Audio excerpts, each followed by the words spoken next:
Scan for Sovi and straight A's only. Let's go! Pedigrees can look tricky, but this one falls fast if you track who is affected, who is unaffected, and whether the pattern fits sex linkage. Start with the pedigree. Unaffected parents produce an affected child, which immediately suggests a recessive trait because a dominant disorder usually appears in at least one affected parent. Now test X-linked recessive.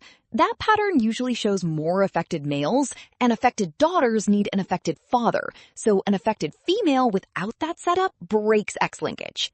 So sex linkage gets ruled out, leaving a recessive trait on an autosome.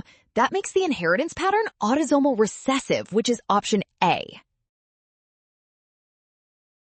Well done! Option A. Scan now. Watch signs, avoid rush. Trust given pedigree clues and check each inheritance pattern before locking your answer.